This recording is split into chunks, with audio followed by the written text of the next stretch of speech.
Welcome back. Welcome in. It's Country Roads Confidential at earsports.com. This is a Paramount podcast. I am Mike Casaz. That is Chris Anderson. Typical Monday here, Chris. Everybody has questions. We have all the answers. We just changed sports now. Um, Basketball, balloon burst Saturday in Cleveland, and a lot of what the heck. I don't have an answer for what the heck because it's a pretty open question, but that does seem to be the pretty broad, common question right now. That game this season, the off season, past the off season coming, the probably nature of fans around here having gone to this a couple times now, football and basketball previously. Does it feel any different? No, like you said, it's just same questions, different sport. I mean, people are already making the cross sport comparisons. Is this Neil Brown all over again? We even got the is so and so the guy questions following in the path of the is Scotty Fox the guy questions every week. So I feel like I'm right in our routine here, Mike, just ready to rock right into it. Crazy. Who's the guy? Or Is who's, Ross Hodge the guy? It oh was a coach question this time around, I guess. my gosh. All right. We were in different corners of the holiday world on this weekend. I had parties Friday and Sunday. You had one Saturday. That put me in the driver's seat Saturday. You caught up in the game afterwards. I had to watch it in real time. I made a couple of mistakes. Um, Jackson Fields hits a kick out three to go up 16, and I post on the board, is this over? Oh man, Mike. I also, this game was flying by. It started about 8:15, and we were almost at halftime at 9. Like, there were no fouls. They almost got to the under 8 or under the under 8 and the under 16 without any stoppages. It was blowing by. And I'm like, this might be a 90-minute game. That was also a mistake because this ended up being about a 3 hour game. So I am not the best person to ask these questions here. But watching it live, I probably had a lot of the similar things. Thought they played very well for about 26 minutes and then not after that for about almost 26 minutes, I guess, too. 50 minutes. Offense is just what it is. Lots of critiques about that. This is never supposed to be an offensive outfit, really. Save one or two guys and really just one guy right now. The defense is what really gets my attention. Just it's very similar, one possession to the next. And I wonder if teams crack it a little bit, but you've watched it more recently than I have. And of course, you played the game, which is always important.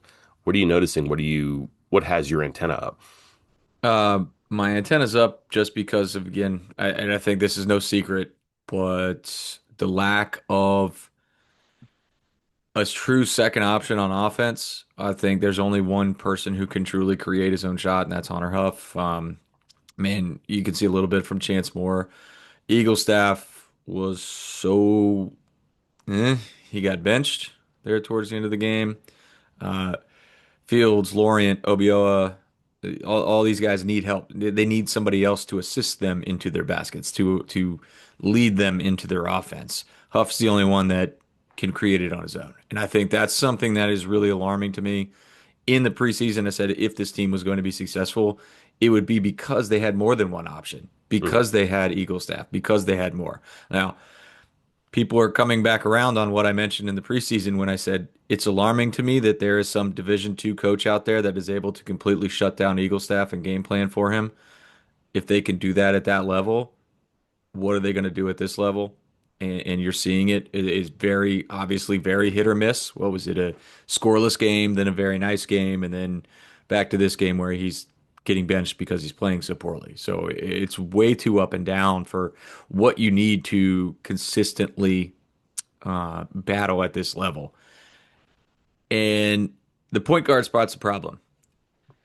Mm. Yes, and it's not that either player is the problem. Really, like it's hard to explain because you have Jasper Floyd, who is best suited as a sixth man, a guy that can come off the bench and facilitate.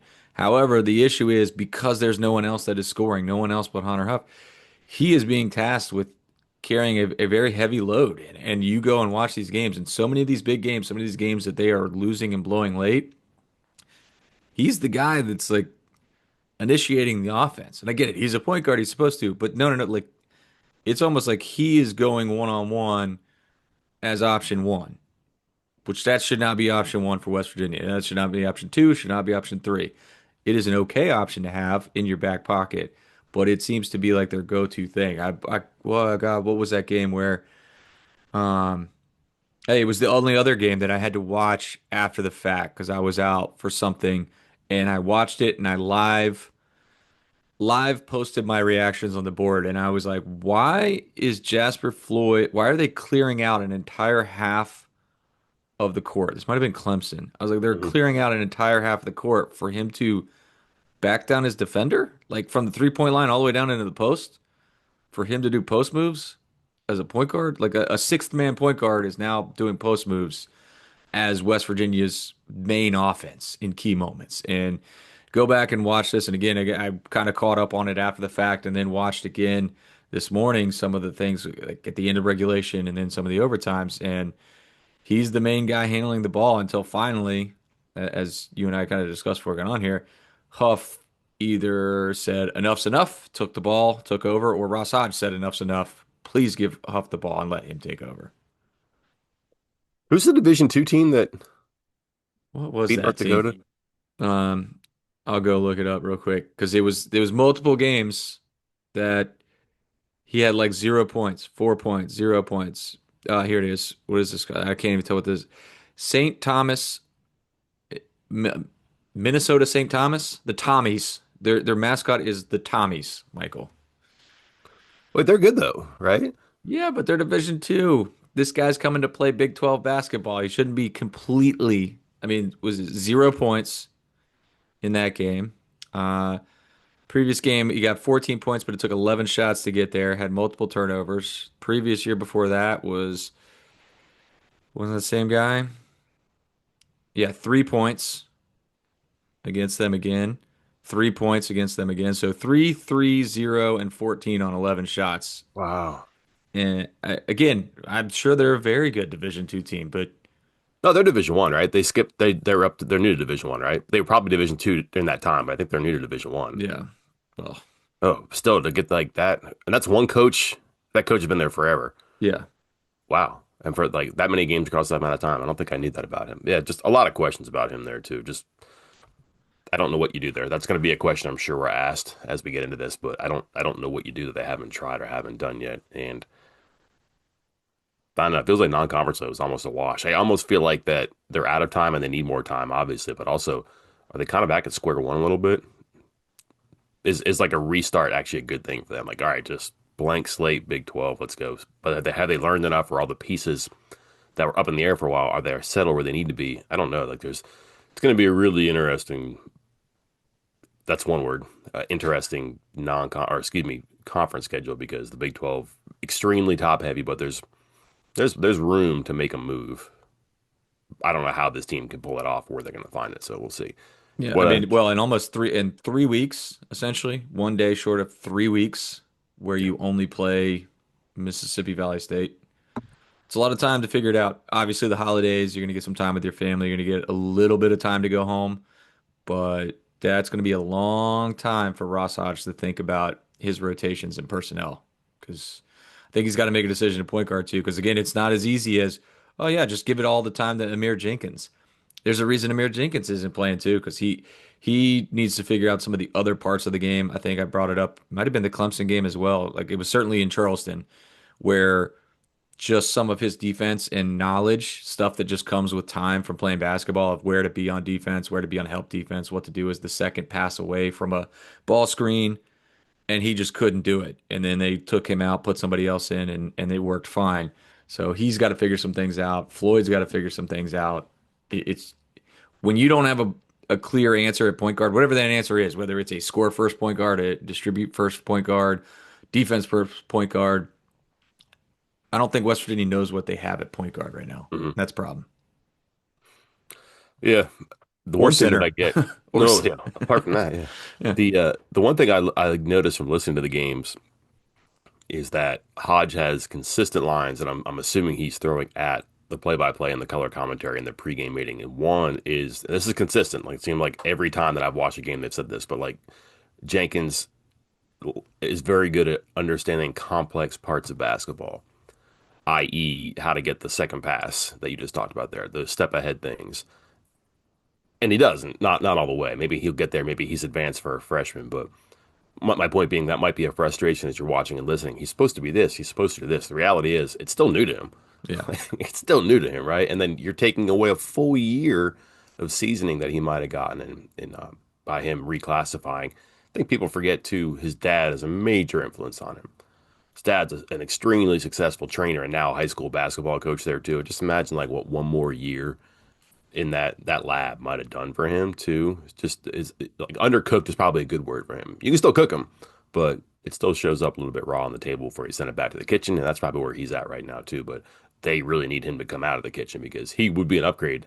And again we'll talk about this. I'm sure. I'm not sure how many changes you can make to your rotation, your lineup, and all that right now. That might be one.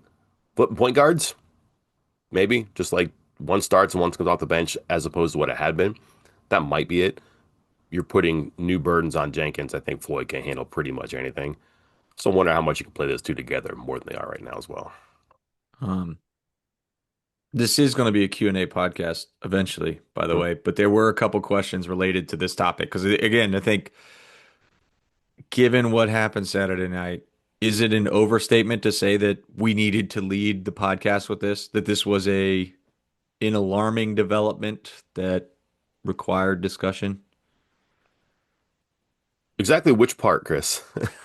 I mean, let's just say it wasn't sudden Saturday night because it's the whole non-conference slate, but to essentially go over in meaningful I mean, they beat Pitt, so that's meaningful, at least to West Virginia True. fans. Yeah. Is it meaningful to a postseason committee? Is really what we need to be talking about here. But as far as meaningful postseason games for or meaningful non-conference games for the postseason, Ofer, which you've written about, we've talked about. I think that's alarming. Like, just to have no really good wins out of the handful of opportunities they've gotten. It's it's better to have beaten Pitt because you'd be 0-5 with a bad loss to Pitt. Yeah. I'm not sure Clemson, Xavier, Wake Forest, Ohio State has a bad loss in there. Like I think Saturday's a bad loss because you had a 16-point lead with about that much time to go and whoop gone. That seems like a problem to me. So I'm not going to call that good. But I also look at the margins of defeat here too, and they haven't really gotten boat raced or badly beaten. You could well actually a couple of these things, Chris, and I know people don't want to hear this, but just they're close, and Hodge says they haven't finished. I understand that, but if you're good enough to play for 32 minutes, for example, you're going to have to find a way to win those final eight or the final minute or to execute a play better when you have to. Those things do matter. You're going to have to find it because West Virginia will not have 16-point leads very often in Big 12 play. More likely the other way around against some of these teams, I think. If you look at their losses, a Clemson competitive game. Um, had chance more. You kind of saw some life there. Fine. Xavier just impossibly hot shooting. Bad chance more game. His only bad game. Wake Forest, that was kind of back and forth. Found a lineup that he liked that game that we have not seen since, but you saw some life there. Maybe just didn't work out. Not a great Jackson Fields game. And then you could circle three or four things Saturday night, Chris, that had just one gone the other way, they'd probably win the game. Like the three that Mobley makes over Fields with about a minute left. There's nothing Fields can do better than that, apart from having another 3 inches in his wingspan and blocking the shot. He comes out, he rushes it, he closes out under control. It's a high arcing shot that goes over. Okay, tough. If Honor Hupp isn't standing on the 3 point line, it's a three instead of a two. They don't call that charge. If this, if that, if this, if that. They all win against West Virginia. If one of them goes there, maybe they win that game too. So I understand the compulsion to be like huge donut right there. Just nothing in the middle of that non-conference schedule makes you feel better. Not too far away though, but can they close that gap? Or do you have a pattern here of teams that are good enough for, 32 minutes, 36 minutes, but there's going to be a disastrous 4 minute stretch or a part where in 8 minutes of the game they fade and the other team takes over. Can they match up guy for guy, stretch for stretch of other Big 12 teams? We'll see. We'll see how good the Big 12 is. I think right away too. The depth of the Big 12 good again. West Virginia schedule not brutal in the Big 12. Not brutal. They play one game against the six top 25 teams, right? So that's six. That's fine. They play six games against teams that are about where they are or lower in the net right now too. And that's just three teams. So they get doubles against Cincinnati, UCF, and Kansas State. They're all in the same net Kempom neighborhood that West Virginia is. They all have about the same record. They all have bad losses and bad moments and real questions. There's 6 games there against those teams. So 6 against the best, 6 against the worst. What are they going to do in that middle, right? Kind of like a game. What are they going to do in that, again, 32-minute games, 18-game schedule? There's going to be about a 6-game window there where they're going to really have to prove themselves in Big 12 play. Yeah. Um, Oof. I was going back to look to see how many times. I think they were leading 3 of their 4 losses at halftime and had double-digit leads with 10 minutes to go in 2 of them. Obviously, Saturday night, and then also Clemson Hmm. were leading by 11 with about 10 minutes to go.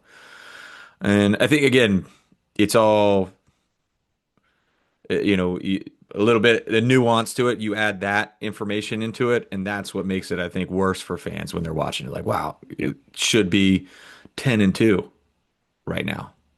Could be 10-2, should be 10-2, whatever you want to say. Wake Forest, I think Wake Forest just gave them a problem because Wake Forest just seems so long all over the place, all over the court. Like I think West Virginia had a couple opportunities to.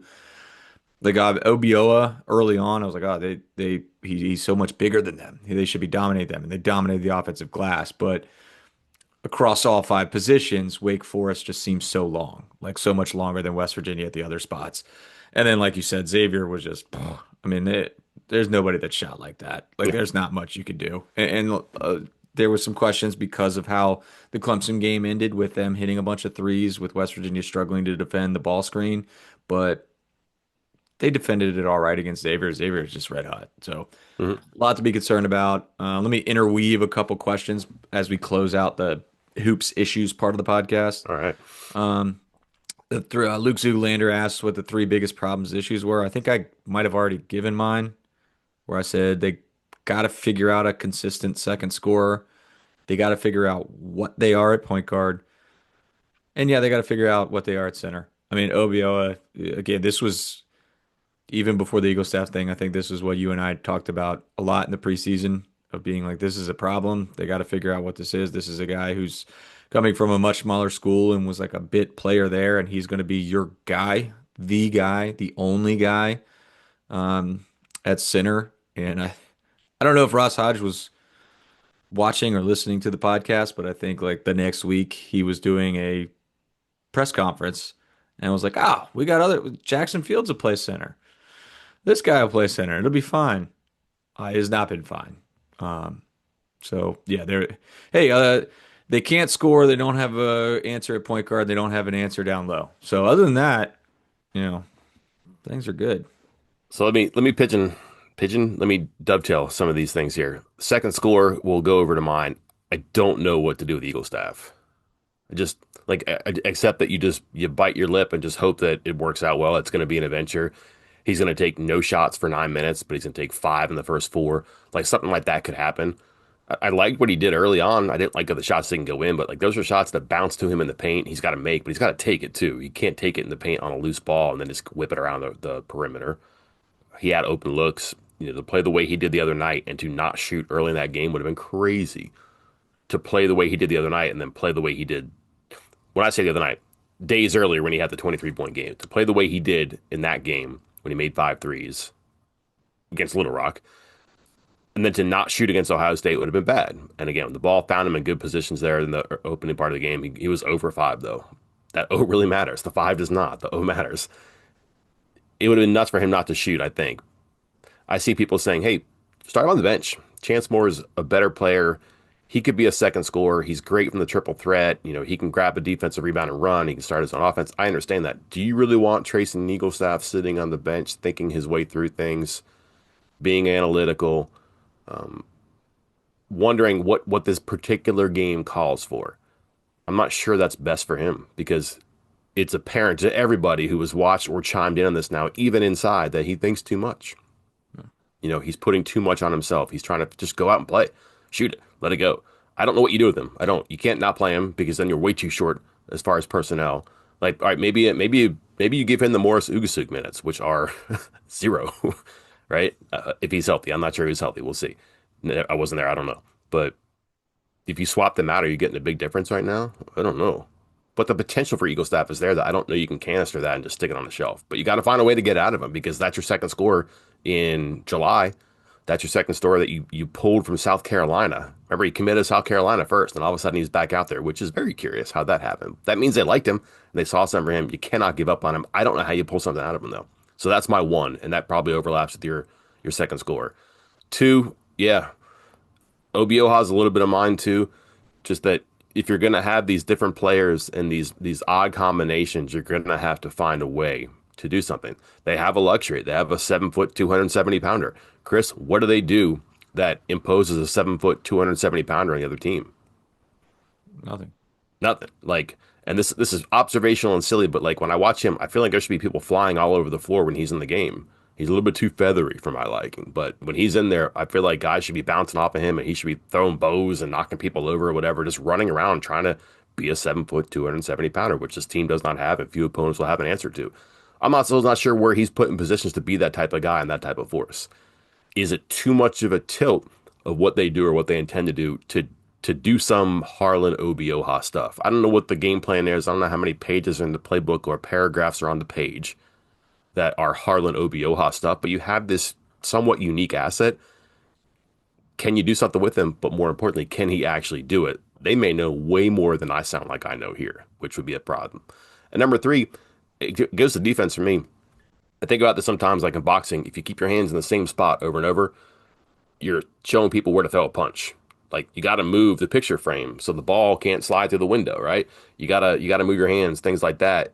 If not, if you're like this, you're gonna get punched in the nose again and again and again, right? If you're framing it, people know where to go. If your defense is the same over and over and over, people will get comfortable. And you've seen some of these second half games where West Virginia's defense has kind of betrayed it. Played very well, but I wonder if teams get too comfortable and could West Virginia change things up? They're not a zone team, but do you work on different matchups there? Do you extend your pressure a little bit? Because you can trap out of that 1-2-2 every so often. Extending your pressure, slowing them down even more. Because all of a sudden that when you play against West Virginia, your 30-second possession is about 20 seconds anyways. Because they run you so much, they make you slower. And then if you press them a little bit more, you're expediting that even that much more, 5, 6 more seconds just to get across half court to get comfortable to get set up. Just wonder about changing defenses or changing just a little bit of this and that in your defense. They're probably never going to just jump out of their man and their no middle. Can they do things a little bit differently? Can they change up who's in the ball? Can they, how they're doing ball screens? Because you just watch this. It seems very simple to me sometimes too. A team gets in trouble against West Virginia or isn't comfortable, and the coach says, they're too good. We can't run sets. Let's stop running sets. Ball screen, get in the paint. ISO, get in the paint. That's a no middle defense, Chris. And Yeah. if you take away the things that normally are designed to get you in the middle, it becomes a little bit easier to get in the middle. If you cut out all the nonsense about passing and reversing and all that stuff, and you just tell your guy to get in the middle because you ISO or you ball screen, that can kind of unplug West Virginia's defense a little bit. And I wonder what the way around that is. Well, I'm glad you went there because that was the next question that I was going to interweave in here was from Pickle Rick. Thoughts on Hodge and why his defense stops working in the second half of games. And I agree with everything you just said. So no need to keep hitting on that one. That covered it. Mike, I think this is where we would insert a commercial break on the podcast. Or if you're watching on YouTube, well, you probably already saw a commercial because YouTube and Google just randomly inserts it whenever they want to. So sorry, but we're going to move on to segment two of the day's podcast, Mike. Our Heisman votes. Mm. Kind of talked about it on the board. Just wanted to take 5 to 10 minutes because I thought it was an interesting conversation, or at least I debated it quite a bit with myself. Um, do you want to reveal your one, two, three first? You go first. I want to make sure I got mine right.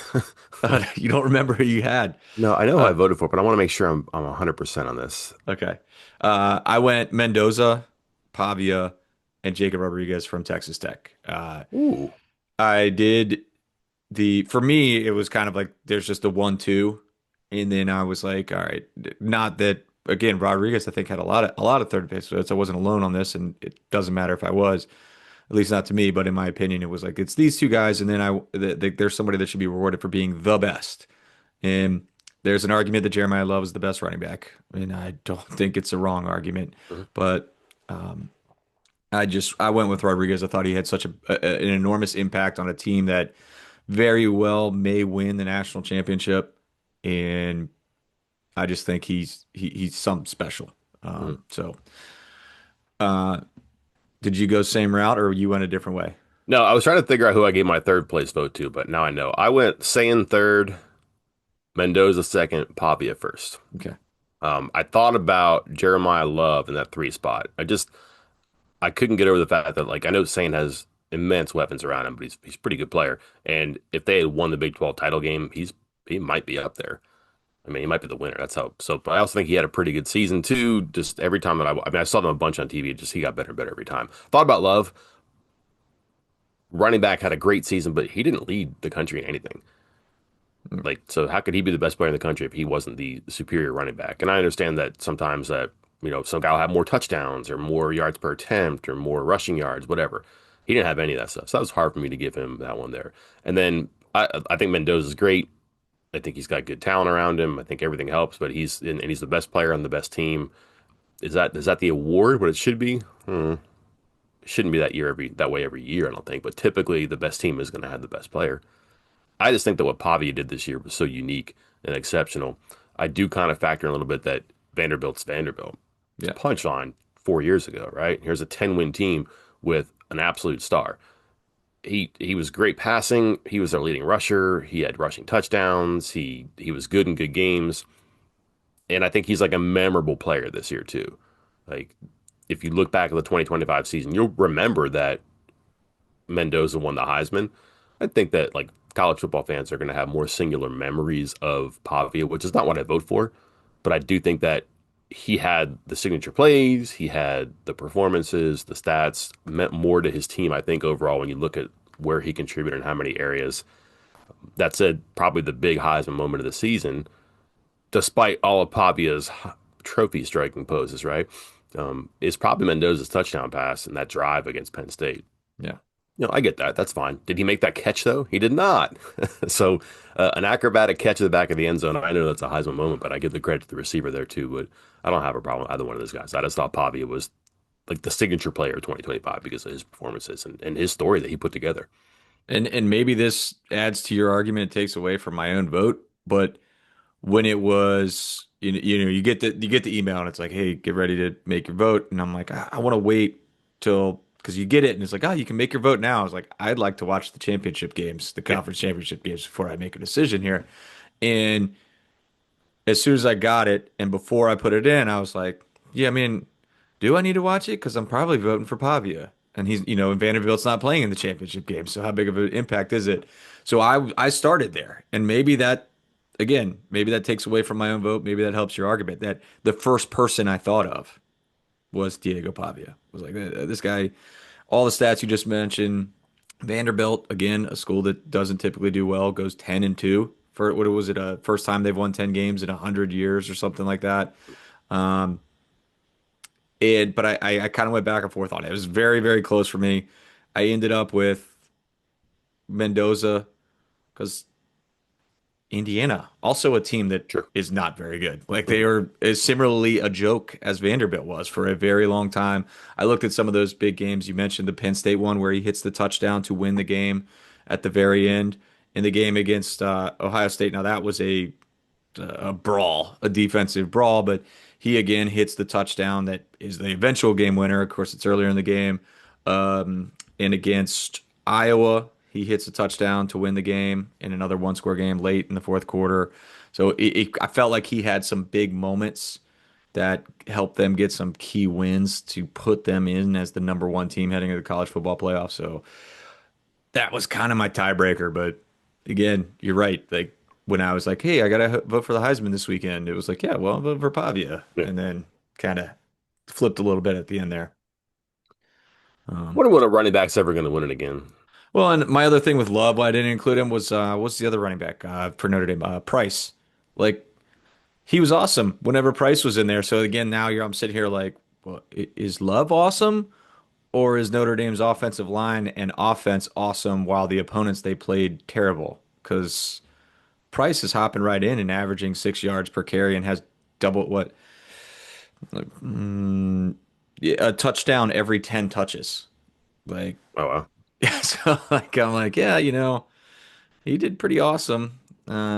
Again, that's not, I'm not trying to take away from Love, but it just kind of for the third spot, I wanted to go with somebody that I thought was like the very best at their position. And I thought Rodriguez was that. And like you said, I'm not That's sure fun. Love is. I mean, he won the Doak Walker.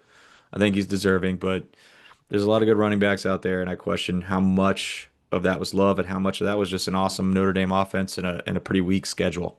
Spin this back to West Virginia then. Did Ben Cutter factor into your votes? Yeah. Did he? Was that you? Was that you that tweeted? Did Ben Cutter ruin Rodriguez's chances at the Heisman finalist room? I think I thought, I'm not sure I tweeted it, but I mean, maybe I did. If you think it was great, I probably did it. Yeah. But yeah, an interception in the end zone. Like they're trying to rig the system to like have somebody look at, oh my gosh, he had two rushing touchdowns and a touchdown pass. Wow, what a great linebacker this is. And Ben Cutter says, no, not on my watch, and picks the pass off in a game he Where still was loses the? by I'm seven trying to touchdowns. pull up that thing. Where was the votes? Because wasn't it something like Rodriguez had more second or third place votes than where was it?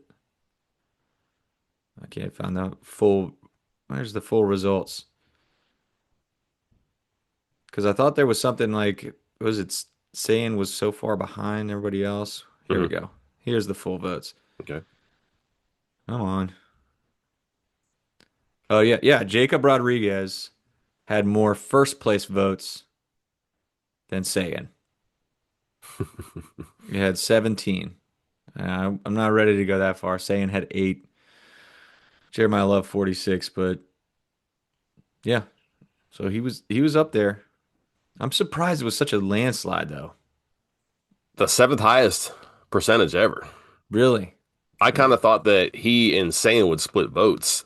And like firsts maybe, and somebody with the most seconds would come in and sneak it out, which is kind of what I mean, almost what happened. I think that by like 100, maybe more than that, like maybe by like 150, Pavia had the most second place votes, Yeah.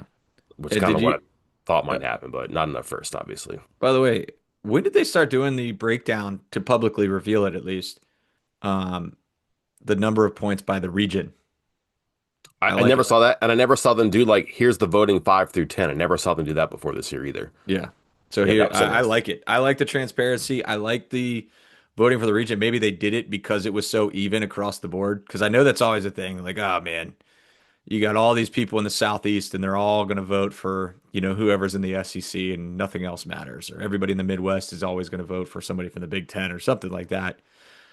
It is square even across the board. I mean, one, two, three, four, pretty much the same um, vote distribution as far as percentages go in the Northeast, Mid Atlantic, South, Southwest, Midwest, Far West, all of it. Mhm. Mendoza clearly at the top, Pavia clearly in second, Love clearly in third, Sayin clearly in fourth. So, Were there other ones there that surprised you? Like, I'll read you the top 10, okay?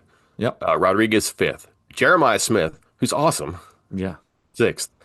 By the way, when I was watching that game, I was like, man, Ohio State has a linebacker playing receiver because he's enormous. And then yes, like, so are the other receivers in that team. Like those, like, and you just saw those both those teams are really big. And if you're talking about size and speed and this muscle obsession that Rich Rodriguez has, or is probably not crazy though. Like you got yep, to have big guys. Anyways, seven Gunnar Stockton, eight Trinidad Chambliss, nine Caleb Downs, a safety, 10 Haynes King. There's a lot of talent there for sure, but I was surprised that Stockton, for example, was as high as he was. Um, I think Chambliss is a great story. yeah. Just I mean, backup quarterback out of nowhere this year too. Two defensive players in the top 10, quarterback heavy, of course. That's a pretty interesting top 10 if you ask me. Yeah, I think things got weird in that second half. I mean, I get like Jeremiah Smith what probably hurt him. I'm surprised. I think he's awesome. Like you said, he's an enormous dude. He's an amazing receiver. Mhm, But not somehow. I mean, I think partly because the quarterback's not quite as good. Again, Sayan is right there at fourth in the voting, but mhm, wasn't what it was last year. Um, Smith had a worse year this year than last year, like statistically speaking. mhm. Like He's hurt too. he wasn't as good. He was Mhm, amazing, but he's like this is what he is. Like he was a five-star recruit. He had 1,300 receiving yards as a freshman. He had another 1,000 yards receiving this year. He'll put up another 1,000 yards next year, and then he'll be a top 10, top 15 pick in the NFL draft after mhm. that. So, um, Yeah, Stockland, Chambliss. That's pretty standard. Like, oh yeah, hey, this guy's the quarterback of a top five-ish team. Put him in there. I do wonder about some of these guys with first place votes in that situation. Like Mhm. Caleb Downs with two first place votes. Yeah, Do we need to that's how do he an gets in there, audit though. on votes? Do we need to do an audit on some of this? Yeah. Goodness. Do you have the field for next year? I do not. No, I mean, do you have Like any picks? Scotty Fox, if he's starting. Well, Okay, I'm trying to think of guys who are on this list right here. I think Chambliss can come back for another year. Stockton definitely can. yeah, Sayan definitely can. Jeremiah Smith get ready might for be the your first favorite, I would receiver think. in a while. Um, Trying to think on the top of my head who's going to be there. Arch Manning. Hmm. We can do that again. He's back, baby. Yeah, yeah, lots of talent there. But interesting votes. I mean, big season for a lot of these players too, and their teams. Like again, if you look at that list, there's a lot of playoff teams in there too. So is it an individual award? Is it a team award? You know what? You need individuals if you're going to have a really good team too. Probably a lesson that you already knew, but that's another way to reinforce that. Yeah. All right, let's move on to part three of today's pod. Again, we asked for your questions on the message board. We are going to answer them. Some of them, a handful of them right now to round out this podcast.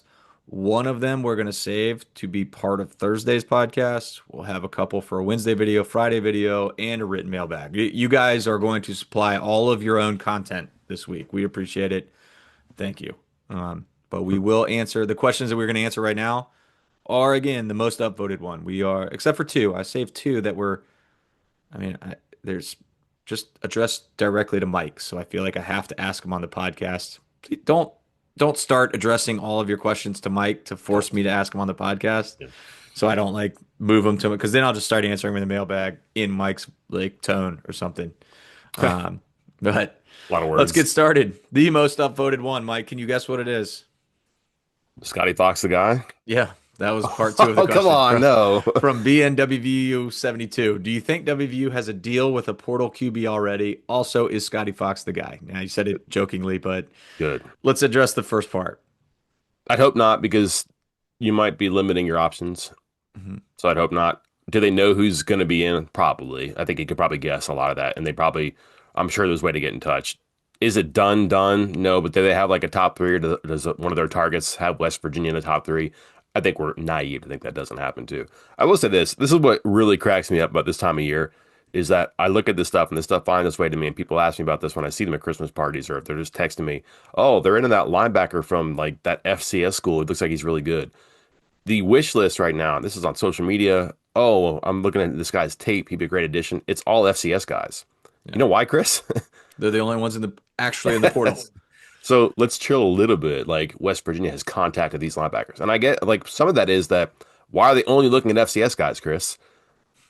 They're the only ones in the portal. So let's Yeah, relax a little bit here now too. There are some good FCS quarterbacks that are in or are will be in. Like the guy from I forget his name right now, Western Carolina, really good player, going to be popular. The guy from West Florida, Division Two, really good player. Was at Florida before, is going to be popular player. There's guys out there I'd look at, but I just, I mean, I think quarterback's a bit unique as Rodriguez and the skill set. I just still think you're going to need like major college football reps to be a good player here. There are exceptions, like Trinidad Chambliss came from Division Two, where he was prolific and won a national championship. They don't grow on trees like that, right? Like he's unique, I think. Do you want to do that? Do you want to try to get somebody who has that Division One experience? There's a sliding scale there, though. Like who's available to West Virginia, and then is the upside better with somebody who is, quote unquote, just an FCS quarterback, just a Division Two quarterback? So I would say that they have ideas right now, but you really want to. I don't think you want to write that in ink because somebody may come along that is a better idea for you and is interested or just works better for you, and you don't want to say, you know what, I can't say that because I already talked myself into this guy on December 15th. Mike, And did you also, no. know? The answer is no. Scotty Fox is clearly not the guy here. Um, which again is not negative. It's just that they're not going in saying we're not getting a quarterback. I don't think I hope I've never given people the idea that I don't think he's the answer. He could very well be the answer. He's got a great advantage going into this offseason. It's not. a universal in that building that he's the answer, that he will be the answer, or more importantly, that they can't do better. Yeah. They're going to try. They may not do better. They may think they've done better, and then on the first snap of the first game of the season, Scotty Fox is the guy, and he starts 12 times. That's fine. You go through the process, and part of the process is finding another quarterback, maybe more, to give you the best answer at that position, because that's the position where you cannot be asking questions. Did you know that at least two of the guys that we talked about on a 3-minute video like 3 months ago are entering the portal? They're in, right? Your guy from BC and my guy from OD, Old right? Dominion. Yep. There'll be more for sure. Um, Couple questions related to assistants. First, M. Kirchner 12. Let's do the win part first, because that's what his question is. When should we expect more movement on assistants, and when do all of the 1 year contracts actually expire? They're still February, right? Like Yeah, end of February they go through. Yep. okay. But when should we expect more movement? That's the rest of Kirchner's question. And then WV2 and C also wants to know what new assistant. He's wanting names, Mike. Have you put together your assistant coach hot board yet? No, Okay. have not. It's Oh, hard to, I feel like it's hard to decide or to even guess at who you might see on the sidelines when you don't know who's leaving from the current or who's coming back from the current coaching staff. Again, yeah. all 1 year contracts except Allie. A couple guys have already left. Um, More will. So hard to Larry name Porter, names. Jake Castile, think guys like that, right? Yeah. Jake Castile's a head coach now at Glenville State. Larry Porter, assistant coach at Auburn. This time last year, you would not have thought Larry Porter would be on your sideline. Right. Wouldn't have. I mean, up to and including when Chad Scott was retained, you wouldn't have thought Larry Porter would have been in your sideline. But that was a guy who was going to be available, who was really good, and it was going to be expensive because he was getting paid by another school, North Carolina. It made sense, and it probably worked out well for everybody for a year. And he goes back home, where not back home, but back to the SEC, that Southeast, where he played, he's coached, all that stuff. So good for him. Who's his replacement? Been over some names. Not going to tell you anything you don't know there, but I think it's going to be quiet for a little bit. You may see something there soon. I'm not sure. We'll see. The whole February thing, I don't really get. I think it's just a date in the contract. I'm not sure how convoluted or even intentional it is with the recruiting calendar, Yeah. because you would really want your assistants and their potential in your office before the portal opens, which, I mean, you're working at about a 15-day window here, Yeah. and the sooner the better on that stuff too. So I would say core assistants who are probably here this time next week are probably here for that. Because if you want to get, man, that guy's a really good assistant, or you know what, we could, boy, he knows some things and I can upgrade this position. You want to do that soon, I think. And then also that signing class thing, those guys can leave whenever now. There's no NLIs. Like, you can just go, you can just transfer. And like, if your position coach leaves too, that might make you more likely to do it too. I understand that, but it's not as binding anymore as it used to be. That's kind of a fallacy. So timeline there. I think the next like week to 10 days is interesting because they're gonna split up for a couple of days for the holidays. Like, they're gonna be normal people and go home and do their stuff and try to get work done. They're not gonna be in the office on Christmas Eve and then the 26th. I doubt. I hope not. Jeez. Get the work done before then. But like, when you come back, be ready to go, because when the portal opens on the second, it's gonna be a free for all. And that week before the portal is going to be really important, because a lot of those first 3 days that you see in the portal, that stuff that's done. Like it's oh my gosh, he's been in the portal for one day. How does he already have 10 finalists, and why is he announcing on the second day? Because he was probably working on December 15th about where he's going to go and what coaches he could work with and all that stuff. So this is a pretty important time, even though technically nothing is happening. So if you're going to see staff movement, I think it's going to be within this next week to 10 days, because that window post Christmas, super important for when the portal actually opens. Yep. I was gonna say you probably want to get your core in, like key 6 or 7, 8 coaches. Try to lock them down. Wondering if you should go ahead and schedule an email to the FOIA office on December 28th, you think? Is that a Monday? Is that the Monday after Christmas? Go ahead and schedule that FOIA request for assistant coach contracts, because I wonder if they go ahead and try to lock in a handful of guys for next year. Like, hey, we got it. If their contract's not up till February, I know it could. There's probably a clause in there that says it'll automatically renew at whatever percentage, but um, I think you probably want to try to lock in a couple of those guys with actual contracts before then. Because yeah, that And portal raises. and raises. Hmm. That portal's going to open on the second, and like you said, you're going to want to have at least a core of coaches. There's going to be, if there's 24, let's say what it was, so is it 10? It's 10 spots. We'll say 11 with special teams, and maybe you split up. So 12 spots, 24 coaches. You're going to want to sit because of assistant offensive line coaches, assistant linebackers coach, all that. Out of the 24, you probably want to lock in at least like by Christmas time. Lock in eight of them. Eight of them you probably know are leaving, and eight of them are going to move forward as if they are coming back, but are not guaranteed to be coming back. And that's probably a healthy split and an accurate split of where a lot of teams are going into this offseason. Yeah, I just have no idea. That sounds good, but like this is all Yeah. new. Like it was new when it came together last year. Like we're trying to track. All right, well they don't need Jeff Castillo because they already got a linebackers coach. Well, he's going to be the Bandits coach, right? Yeah. Well, they don't need Derek Dresser. They got well, he's going to be the offensive line assistant coach. Right? Just all that stuff was kind of new, and when you're doing the math of the salary pool, like Right. oh whatever it was, however many $1 million. Well, wait a minute, they're going to be way over. Well, yeah, they got 24 assistants, so it's all new. How are they going to do the retention? I mean, here the other thing too. Like I say with raises. Who's earned raises on a 4-8 team that really had some issues, right? Mm-hmm. Don't know, but sometimes retention is costly too, and continuity is valuable. So maybe the statistics and the achievements don't say he should get more money. And again, West Virginia spent like crazy in this stuff and seems freely willing to do the same. But I wonder if there is like a conscience or like a cost responsibility somewhere in there. I don't know. Yeah, I just don't know. It's gonna be really fun to watch this stuff and take notes and see how it evolves over time. But I think that some like normal practice has to occur, and like the way you just explain things, that splitting it up like that, probably a reasonable expectation for who stays, who goes, and how quickly that does have to come together. All right. Next question, Windy City Ear. Could you see a world where bowl games start making NIL offers to increase participation? Like, could the Duke's Mayo Bowl openly pay players to not sit out and say it's to help promote their brand? Yeah, absolutely. Be Yeah, smart too. It's kind of happening, Chris. Like schools are really hesitant to go to Hawaii or Anchorage for MTEs in basketball because it costs a lot of money. yeah, More importantly, they're very willing to take money to go to like that Players Era tournament in Las Vegas. There's a postseason tournament in Vegas. I think they do NIL too, right? The postseason one yeah. in Vegas. It's happening. It's going to happen in bowl games too. The thing Uh, is, are you? I don't know that induces players to play because well, I'm trying to think who's going to be a top draft pick this year. I don't know. Somebody who's going to be a top draft pick that isn't. Well, I guess Notre Dame's not playing. I was going to say Jeremiah Love, but Notre Dame just opted out of the bowl entirely. But Well, let's use this. Let's say that they're playing in the Sun Bowl, right? yeah, Jeremiah Love's not playing in that game. Why no, would he, right?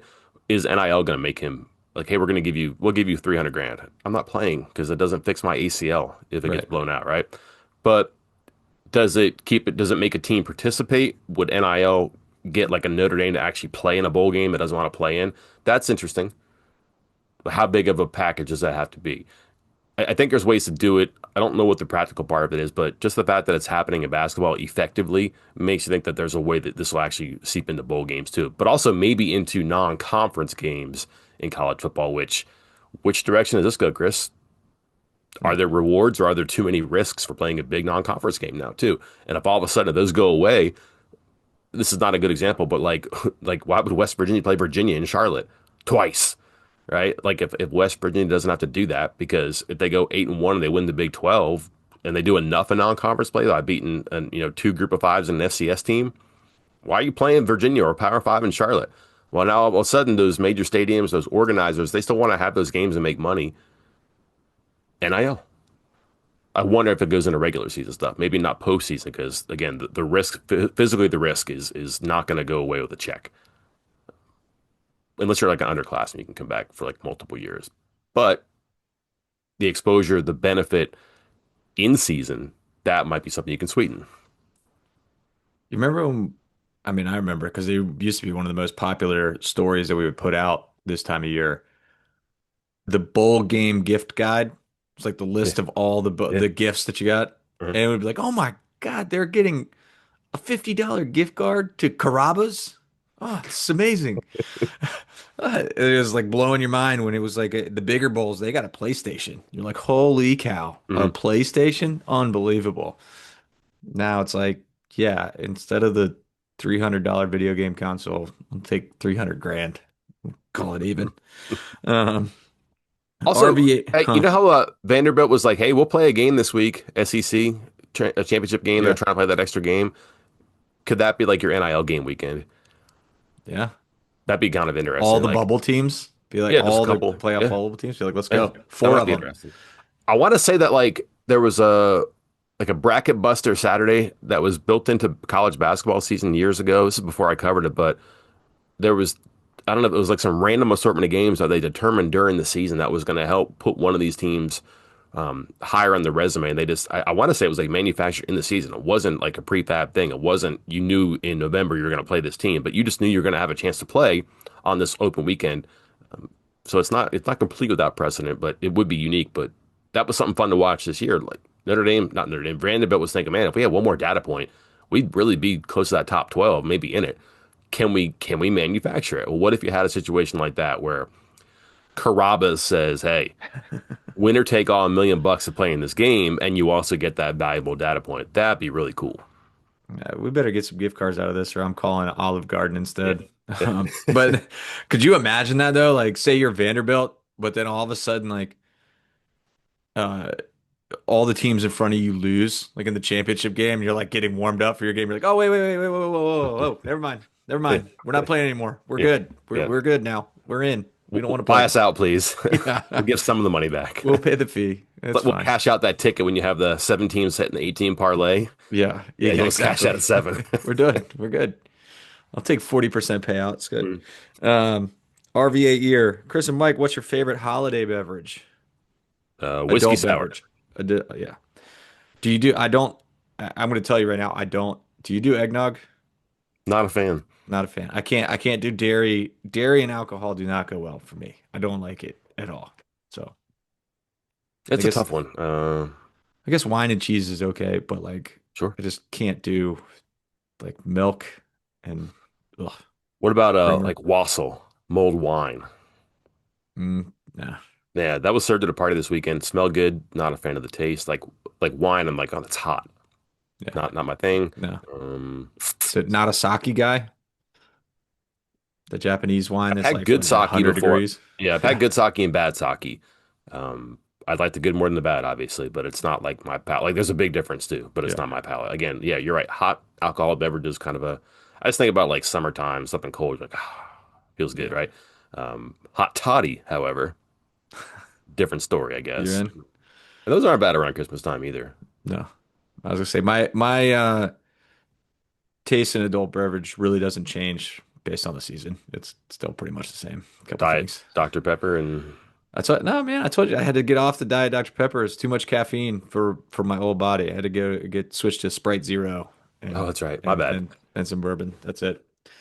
All right, these we're gonna finish with two questions just for you, Mike. So I'm gonna go ahead and check out for the rest of the pod. But Swag Daddy B for Mike, being someone who naturally hates WVU, which other school do you dream of covering, or professional program if not college?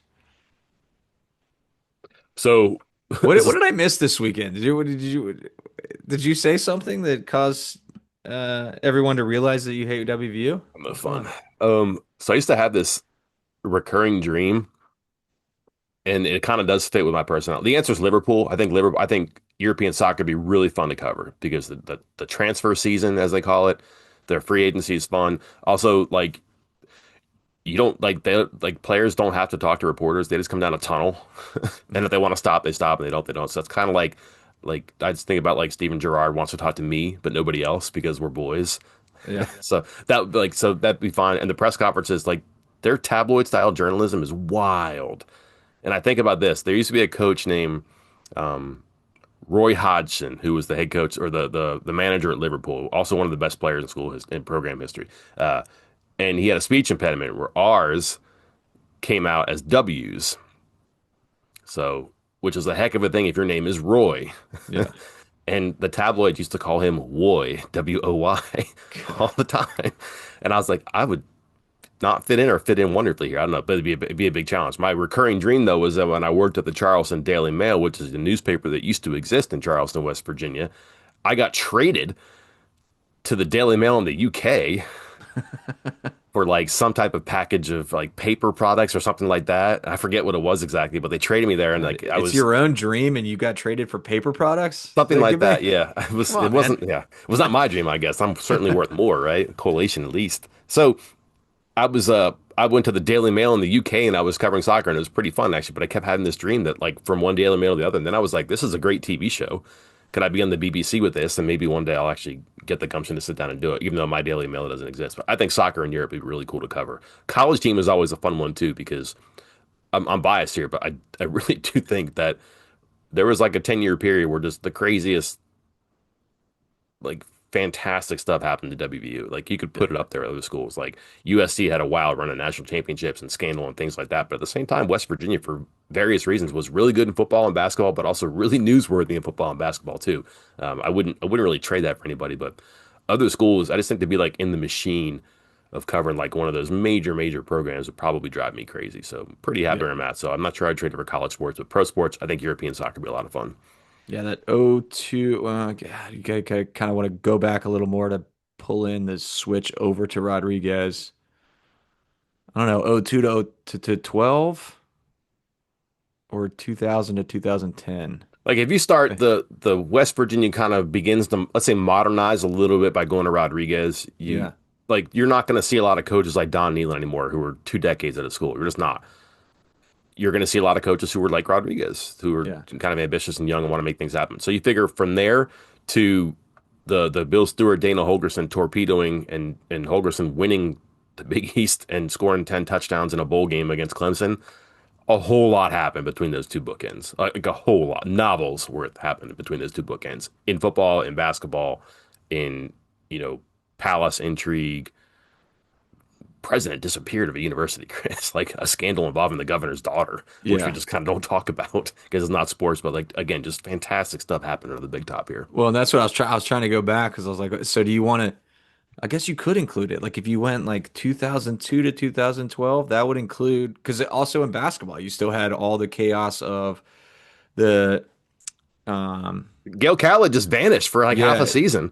Gail Catlett and then all the things with Hargett, what's his name?